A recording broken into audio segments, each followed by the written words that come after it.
So let's talk about placing property into an offshore trust, into a foreign trust. In terms of asset protection, we put property into a foreign trust at a time when we're solvent, when we're not being sued by anybody and so forth. So now and say, okay, I've got cash, I've got shares of a company, I've got what things can sort of go into a foreign trust? Interesting, you mentioned shares of the company. People often think of traditional kind of passive assets. Yes, investments in public stock markets, bonds, precious metals, real estate. One thing, and we'll get to this when we get to some more of the estate tax planning things, also consider the shares, if you're an entrepreneur, in some of the companies that you own, which could be domestic or foreign. Often that's your most valuable asset. It's your family business. And again, something we'll talk about later. People always hear stories about someone, an entrepreneur dying, and the kids have to sell the business to pay the estate tax. It's an old story. Again, using a foreign trust, we can deal with that. We can both protect the business during the entrepreneur's lifetime and protect against a very unfortunate estate tax consequence when they pass away. Okay, so we move property into a trust. There's a procedure to do that, depending on the nature of the asset. Well, you can basically retitle the asset. Retitle the asset, transfer. Maybe the trust has a bank account, so if transferring cash, you just send a wire transfer or write a check to the trust and so forth. And often, especially for a foreign trust, what you do to make things simple, so you don't really have to deal with the trustee, is you have the trust form a little limited liability company, often in the same country. It costs a few $100s to do it. And the grantor can be the manager of the LLC. So the LLC gets the bank account or the precious metals account. Or we retitle real estate into the name of the LLC. Now the manager, who's still you, can sort of run things on a day-to-day basis without interacting with the trustee. All right. So the idea is that the trust owns a company. We got a trust in a foreign jurisdiction. And that trust owns an LLC, also potentially in that same foreign jurisdiction. It's an investment company. Right. Now, the trust owns the LLC, but you could be the manager of the LLC. And so in that case, maybe that LLC has a bank account and these sorts of things, and that way all the assets are essentially owned by the LLC, which is owned by the trust. Right, and if, for example, you want to trade, let's assume that you had a securities account in the LLC, and you want to trade stocks once in a while.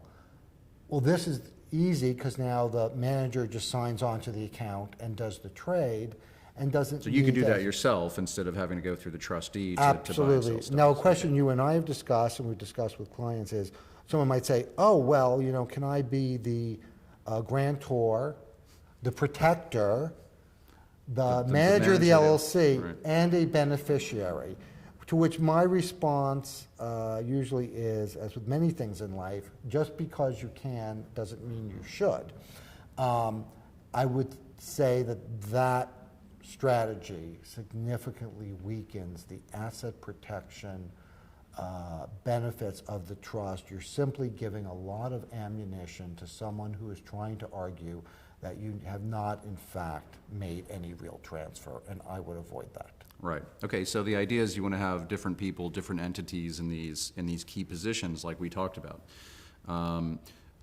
So in terms of asset protection, the reason why an offshore trust is so much better than all the other options are twofold. One, you're dealing with a country whose laws make it far more difficult, almost impossible in many cases, for anyone who is suing the grantor to get any access to the assets in the trust.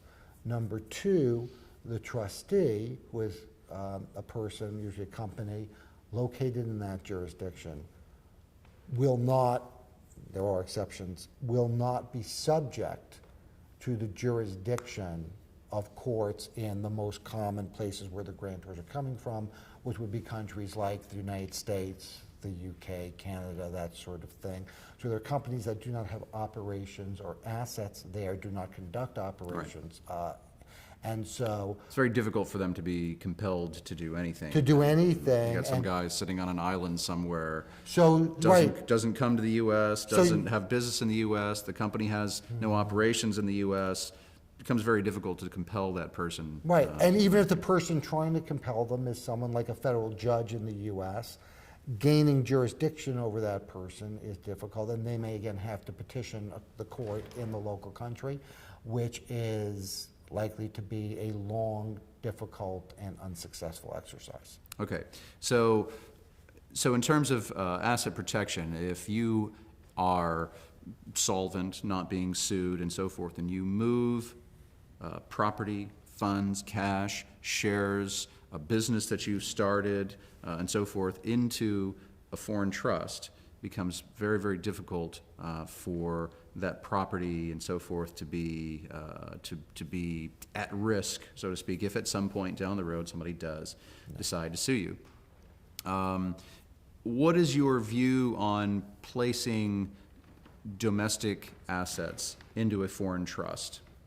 If I have shares of a U.S. LLC, does it make sense to even bother trying to put that into a foreign trust? Can a judge in the U.S., somebody sues me in the U.S., can a judge just say, yeah, we're not even going to recognize that the foreign trust owns that LLC? So, or for example, if you live in somewhere in the U.S., does it make sense to put your primary residence, real estate, real property, into a foreign trust? Does that make any sense at all? It can. Again, I would not set up a foreign trust if the bulk of the property you're going to put into it is domestic, for the reasons you cite, right? You can imagine that a local judge somewhere, we're sitting in Texas, a local judge here in Texas, it might be a very fine fellow, right, wants to seize your property, and it's your ranch out in West Texas, and you've put it in a foreign trust, and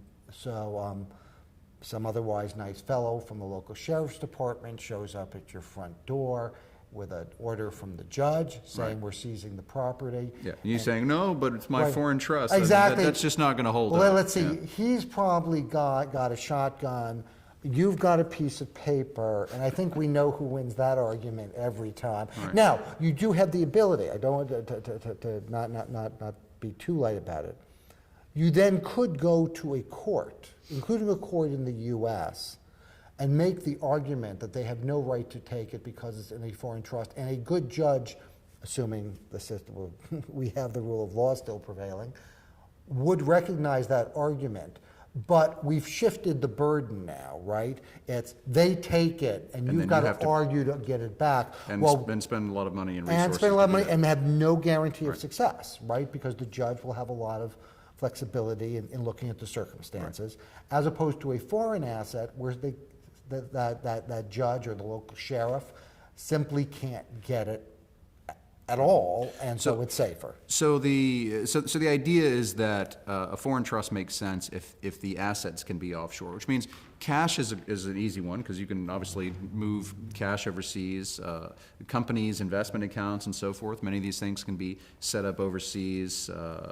And the other thing you do, you mentioned your home, and I'm not encouraging people to take on debt unnecessarily, of course, but let's assume, and again, if your home has a mortgage on it, obviously the bank's not going to allow you to put it in a trust because it's designed to defeat creditors, which is the bank. So, right, they're never going to allow. But let's assume you don't. Let's assume you have property that you own free and clear, and it's your, again, so let's assume it's your home, and you don't want to sell it, but you want to protect it. Well, one thing you can do, again, in a prudent amount, is to borrow against that home, take the money, contribute it to the foreign trust. Contribute the money to the foreign Contribute trust. the money to the foreign trust. So again, remove some of the equity from the home, hopefully invest that in a conservative way, which will, again, we hope will produce a return sufficient to pay the interest on the mortgage loan you took out.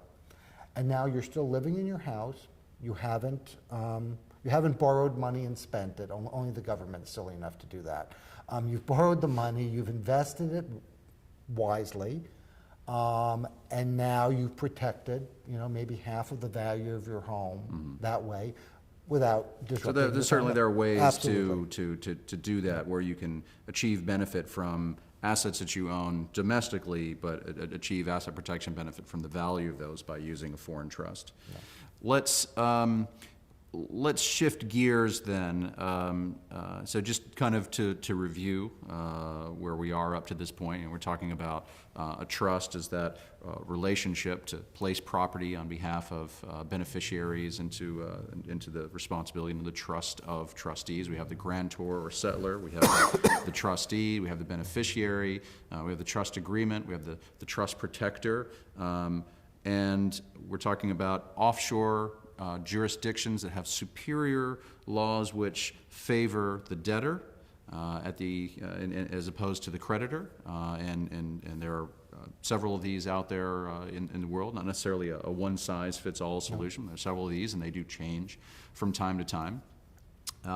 This vehicle, by placing this into a trust, again, when you're solvent, when you're not being sued, at a time when things are normal, moving property and assets into a foreign trust can derive substantial benefit because it makes it very difficult for creditors to come after you and actually attack and seize that property.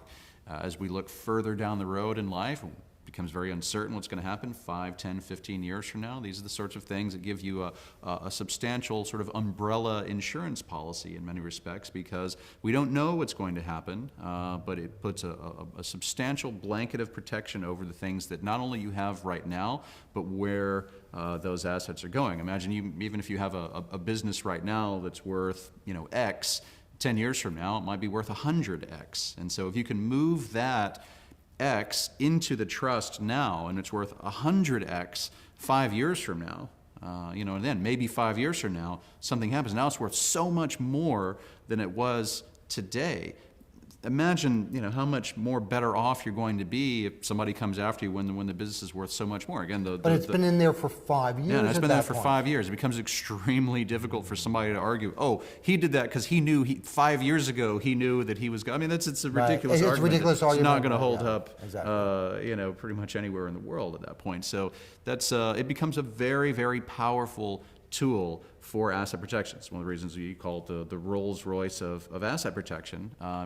It's in terms of other options, really it's the most powerful, the most difficult to attack, the most difficult to penetrate. There are obviously rules that you have to follow. We talked about not necessarily the greatest idea to have the grantor the same as the beneficiary, the same as the trustee, the same as the manager, the same as the trust protector, and it's right.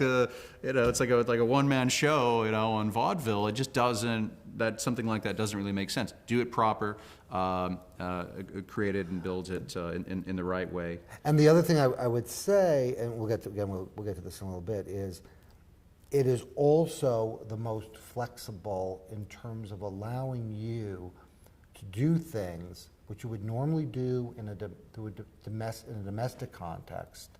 Not only to put it in, because that's only the first half of it, right? It's got to go in, and at some point, we imagine. We're talking about we form the trust, and then you put property into the trust. At some point, we want it to benefit the kids, the grandkids, right. The Red Cross, whomever it may be. And the trust provides them far and away the most flexibility in being able to guide distributions among beneficiaries and the timing of that. Right. Again, and that's something that's unusually powerful for the trust that is not available in other asset protection vehicles. And we're going to talk about that right now. We're going to segue into estate planning. Before we do that, I want to ask, at what level of assets, income, so forth, does it make sense to set one of these up, particularly to derive the asset protection benefit? I was going to say, somebody's got $10,000. Does it make sense now? And again, I think this is not, it's just a calculation, like everything else. Numbers do matter. If you think that a trust costs, again, it varies by jurisdiction, so just take this as an example, but let's say it's about $3,000 a year. Could be more, could be less. Could be more or less. Mm-hmm. Okay, at $1 million, that's costing you 30 basis points a year. 3/10%. 0.3% per year to protect your assets. I would argue that at that level, the price of the insurance starts to make sense. At levels below that, not so much. As one gets to 2 or 3 million and you're down to 0.1% per year. and so forth. The higher you go, the costs in many cases are fixed. You know, the annual cost, there's some cost up front to set it up. Then there's annual costs, and that's, in many respects, the more important thing is how much is it gonna cost you, you know, year after year. There's kind of an upfront investment to get it set up. But how much is it going to cost year after year after year? Again, if that might be, we've seen it as little as $1,000, sometimes $5,000, $10,000 or more, but you know, probably $3,000 to $5,000 is the right range. But I think, again, $1 million to $2 million, that doesn't all necessarily have to be put in on day one, but you ought to be able to foresee that over the course of the first couple of 2 or 3 years, might not be today. You're going to get to that level. Might not be today, but yeah, at some point, you know, it's as we were talking about before, it's not only where you're at today, but where do you see yourself in the future? Particularly if you're, you know, if you're a younger person, you've got a whole career ahead of you. You know, you are entrepreneurial, building businesses and these sorts of things, and you know, maybe you're just not at that level yet. You know, the cost, again, it varies by jurisdiction and by trustees within a given jurisdiction. But, you know, ballpark, it can be something around $3,000 a year to establish and maintain a foreign trust. Which means that the right asset level for somebody to have that, you think around $1 million, $1 to $2 million. Exactly, $1 to $2 million, and again, that's just looking at the cost of protection. If you look at asset protection as an insurance policy, again, what's the cost of insurance as a percentage of the assets that makes sense? And you know, everybody's got a different. Some people might be willing to pay 1%. Some people might be willing to pay 2%. You think, you know, somewhere 0.5%, 1/4%. You know, some people have circumstances, again, that they foresee happening over the next few years, either because they might find themselves in an unusually tense situation with a business partner. Right. Or If you're in a high risk occupation or high risk industry where the chances of being sued are very high, for example, for you you might be willing to pay 5%, 10%. I mean, it's entirely, you know, relative. But if we've seen again, the thing that's important is there's an upfront investment in establishing the trust. This can vary from jurisdiction to jurisdiction, and then there's annual ongoing fees, which are primarily the fees to the trustees. Sometimes there's an annual fee for the LLC. Yep. There may be some tax reporting fees, but in general, we've seen this as little as $1,000 a year, up to $10,000 a year, but you know, probably the $3,000 to $5,000 range. So the question is, you know, if you've got, for example, $500,000 that you put into the trust and you're paying $5,000 a year, is it worth that? You know, that's about 1% a year. Is it worth 1% for you to have that insurance policy? If you put in $5 million, $5,000 a year is 1/10 of 1%. That's, you know, for most people, that's definitely a rounding error. But again, it just depends on your risk tolerance and where you see yourself in your industry and so forth. The other thing is, it's not necessarily what you put in initially, because the property that's in the trust can obviously grow, and so. It's also a function of, you know, for example, if you start a business, you put in shares of that business. Maybe that business right now is not worth very much money at all, but 5 years from now, it could be worth, you know, tens of millions of dollars. And so maybe it's worth that right now to take on that insurance policy, so to speak, that annual premium that you have to pay because of what you think it's going to be worth in the future. So it's a question of your expectations, not only about what your situation is right now, but where you think you're going in the future. People often ask me if because it can be less expensive, if they have sort of general liability insurance for $1 million for their business or